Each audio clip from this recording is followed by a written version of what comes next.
படைத்தவராம், ஆதியும் அந்தமும் ஆனவராம், இன்பமானவராம், 2000 ஆண்டுகளுக்கு முன்பாக மனுக்குமாரனாய் உலகத்திற்கு வந்தவராம், உற்ற உறைவிடம் ஆனவராம், ஊற்றானவராம், ஜீவ ஊற்றானவராம், 8 திசைகளிலும் சகல அதிகாரம் கொண்டவராம், 7 குத்துவிளக்கின் மத்தியில் வசிக்கிறவராம், விழாவுகிறவராம், 5000 பேருக்கு போஷித்தவராம், ஒன்றான மெய் தேவனானவர், 1000 வார்த்தைகளாலும் நன்றி சொல்ல முடியாதவர், ஔஷத மாணவர், அத்து நிகரில்லாத அந்த எம்பெருமானாகிய ஆண்டவராகிய இயேசு கிறிஸ்துவின் பொற்பாதத்தில் எங்களுடைய வில்லுப்பாட்டினை நாங்கள் சமர்ப்பித்து அர்ப்பணித்து இந்த வாலிப ஐக்கியத்தின் கிறிஸ்துமஸ் விழாவாக இந்த அருமையானதொரு வில்லுப்பாட்டினை நாங்கள் இசைக்க இருக்கிறோம், பாட இருக்கிறோம். அருமை சபையோர்கள், அருமை பெரியோர்கள் இதை தயவாக ரசித்து இதன் ஆழத்தை அறிந்து புரிந்து உணர்ந்து இதனுடைய மகத்துவத்தை கண்டுகொள்ள அன்போடு கூட அழைக்கிறோம். தயவாய் காத்திருக்கும்படி வேண்டிக் கொள்ளுகிறோம். என்ன ஆரம்பிக்கலாமா? ஆரம்பிக்கலாம். சந்தனத்தும் என்று சொல்லியே தைகளத்தம் பாடல் பாடவே வந்திருக்கும் உங்கள் முன்பாக வந்தனம் வந்தனம் வந்தனம். சந்தனத்தும் என்று சொல்லியே தைகளத்தம் பாடல் பாடவே வந்திருக்கும் உங்கள் முன்பாக வந்தனம் வந்தனம் வந்தனம். சபையோரே, பெரியோரே, தாய்மாரே, வாழ்க வாழ்க. அண்ணா, சிறுவர்களை விட்டுட்டீங்களே. ஆமாப்பா, சிறுவர்களே, வாலிபரே, வாழ்க வாழ்க. அண்ணா, இன்னைக்கு என்ன சொல்ல போறீங்க? நல்ல கதை ஒண்ணு வச்சிருக்கேன்டா.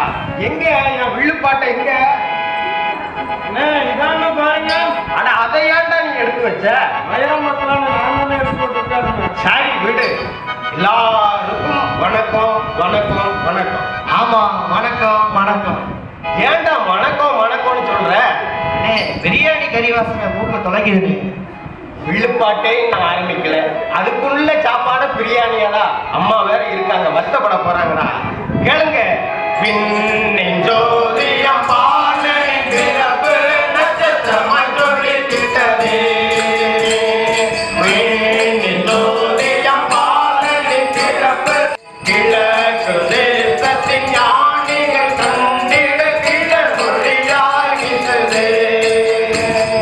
கிழக்கு தேசத்தின் ஞானிகள் கண்டிட கிழர் மொழியாகிட்டதே. இலக்கணம் மேக்கணும் பாடுவீங்க. இப்போ என்ன யார பத்தின சொல்ல போறீங்க? கொஞ்சம் விளக்கமா சொல்லுங்களேன். அட மக்கு, இது கூட தெரியல? வான சாஸ்திரிகளை பத்தி தான். அப்படியா அண்ணே? சாஸ்திரினா அந்த மாவு திரிப்பாங்களா, அவங்களா? நீ பேசாம பக்கப்பாட்டை மட்டும் பாடு, இல்லன்னா உன் கழுத்தை திரிவிடுவேன்.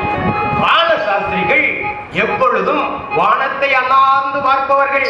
அவங்க மட்டுமா? இயேசு கிறிஸ்துவும் தான் வானத்தை அண்ணார்ந்து பார்த்து ஜெபித்தார். நீ இடையில பேசாத.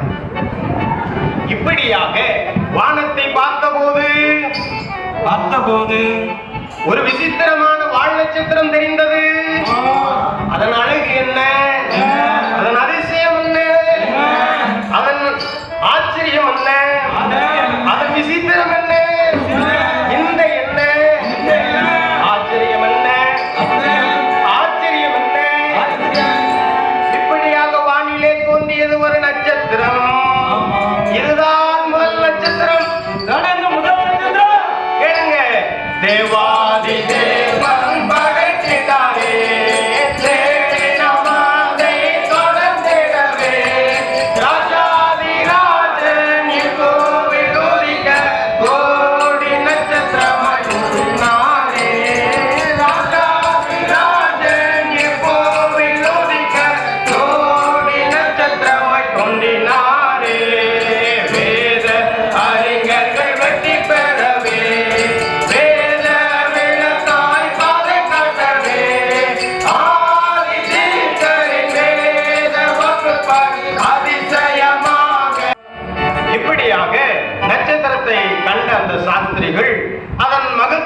பார்க்க விரும்பினர்.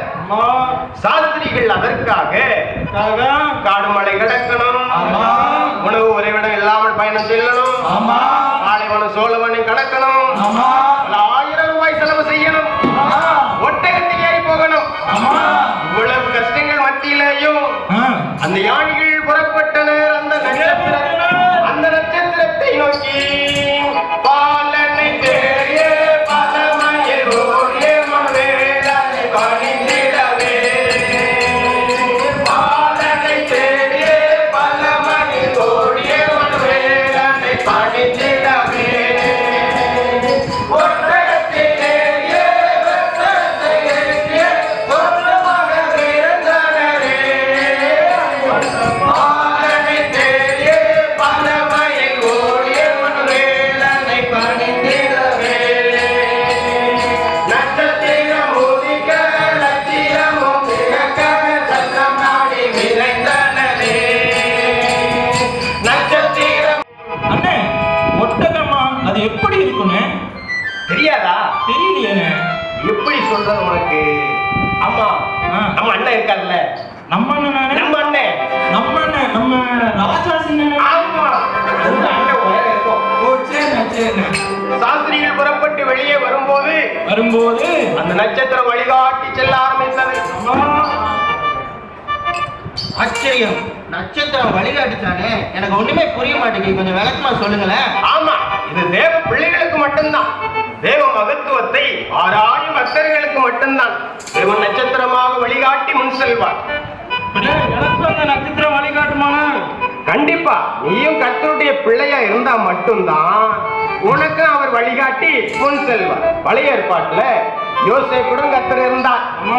தேவனுக்கு பயந்து வாழ்ந்த யோசேப்பின் வாழ்வுல தேவன் பெரிய கிரியை செய்தார். ஏற்பதை கிடைக்கும் வரை அவனோடு கூட இருந்து தேவன் வழிகாட்டினார்ல. அண்ணே, எனக்கு ஒரு நட்சத்திரம் காட்டுறேன் கூட்டிட்டு போனாங்க. சரி, நானும் சந்தோஷமா போனேனே. ஏன்டா அழுகுற? அண்ணே, அவர் ஒரு பேப்பர் எடுத்து இதான் நட்சத்திரம் நீ வரைஞ்சி காட்டிட்டாருண்ணே. சும்மா இறப்பா, எதையாவது ஒண்ணு சொல்லிக்கிட்டு. இப்படி புறப்பட்ட சாஸ்திரிகள் பல வருடம் கடந்து பல இன்னல்கள் விட்டு பல ராத்திரிகள் கழிந்து தன் குடும்பத்தை விட்டு தன் மனைவி பிள்ளைகளை எல்லாம் விட்டு வேகமாக புறப்பட்டனர். அவங்க எப்படி புறப்பட்டிருப்பாங்க கேளுங்க. சந்தோஷமாய் புறப்பட்டு சாந்தமாக புறப்பட்டு விருந்தை பாலனை காணவே, ஒட்டகத்தில் ஏறி ஒய்யாரமாய் ஆடி ஓட்டமாக விரைந்தனரே, காடும் மலை ஏறி ஓடினர், அவர்கள் கால் கொடுக்க ஓடி வந்தனர், காட்டு பாடி நடந்து வந்தனர், பல பாடுகள் பட்டு வீடு மறந்து விழுந்தன விண்ணவரை பணிக்கிட, வீடு மறந்து விழுந்தன விண்ணவரை பணிக்கிட, சின்ன இயேசு பாலனை ஆசி பெற்றிட. அண்ணே, புறப்பட்டு எங்க வந்தன? அவசரப்படாதப்பா, நீ புறப்பட்டு முதல்ல போயிடாத. நட்சத்திரம் முன் செல்ல, சாஸ்திரிகள் பின் செல்ல, அமர்க்களமாய் அற்புதமாய் ஆரவாரமாய் மேற்கு நோக்கி பிரயாணம் துவைக்கினர். அண்ணே, ராத்திரி எங்க தங்கினார்? இருட்டுன்னா எனக்கு ரொம்ப பயம். அண்ணே, எனக்கு இருக்குன்னா பயனே. இருட்டுன்னா பயம்தான்ப்பா. ஆனால் இருளில் இருக்கும் ஜனங்கள் பெரிய வெளிச்சத்தை கண்டார்கள் என்று சொன்ன அந்த வேத வாக்கியம் அவர்களுக்கு நம்பிக்கையும் அந்த சந்தோஷத்தையும் கொடுத்தது. அண்ணே, இஸ்ரவேல் ஜனங்களுக்கு இரவு நிலை அக்னியும் அக்னிஸ்தம்பம் பகலில் மேகஸ்தம்பம் வழிகாட்டுனது எனக்கு ஞாபகம் இருக்குன்னு. பரவாயில்லையே, வேதத்துல எதையாவது நீ தெரிஞ்சு வச்சிருக்கிறிய. Very good, very good. அண்ணே, இது மட்டும் இல்லண்ணே, 5 வருஷத்துக்கு முன்னாடி கிறிஸ்துமஸ் கொண்டாட்ட நிகழ்ச்சிக்கு நாங்க இரவு பயணம் சென்றேனே. போனேன். இருட்டுல இருக்கும் போது நாங்க தீப்பெட்டி கொண்டு போனோண்ணே. சரி. அப்போ தீப்பந்தம் அணைய போச்சுண்ணே. சரி. அப்புறம் எனக்கு ஒரு வைக்கப்புல் கூட்டம் இருந்ததுண்ணே. சரி. பயத்துல வைக்கப்புல் தீப்பந்தத்தை வைக்கப்புல்ல போட்டேண்ணே.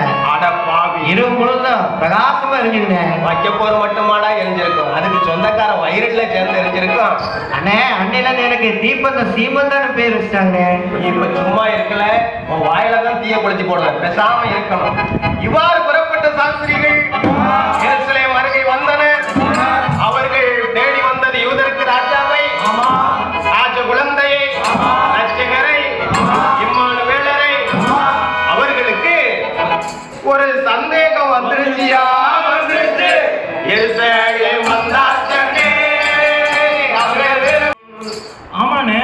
நட்சத்திரம் அங்கேயா போனது? நட்சத்திரம் நேராக பெத்லகேம் செல்ல நகர்ந்தது. ஆமா. அதை பார்த்து நடந்தவர்கள் இப்பொழுது எருசலேம் அரண்மனையை பார்த்தனர். ஆமா. அவர்களுக்கு பார்வை திசை திரும்பி போனது. ஆமாண்ணே, நான் கூட 10ஆம் வகுப்பு படிக்கும் போது பாதை பார்த்து நடந்தவன். சினிமா வால் போஸ்டர் பார்த்ததால சிக்கலா போயிட்டேனே. என்னாச்சுடா? சாக்கடைக்குள்ள பொத்துன்னு விழுந்துட்டேனே. சீ, அசிங்கம். கொஞ்சம் தள்ளி உட்காரு. நீ வால் போஸ்டர்லாம் பார்த்திருப்ப, குமரி பெண்களை எல்லாம் பார்த்திருப்ப. நீ குமரி பொண்ணு இல்லைண்ணே, அது மதராசப்பட்ட பொண்ணுண்ணே. அட பாவி, குமரின்னா கன்னியாகுமரி இல்லடா, கன்னி பெண்கள். ஓ அப்படியா? சரி, அதை விடு. வழிகாட்டி நட்சத்திரம் இருக்கும்போது பாதை மாறினால் என்ன ஆகும்?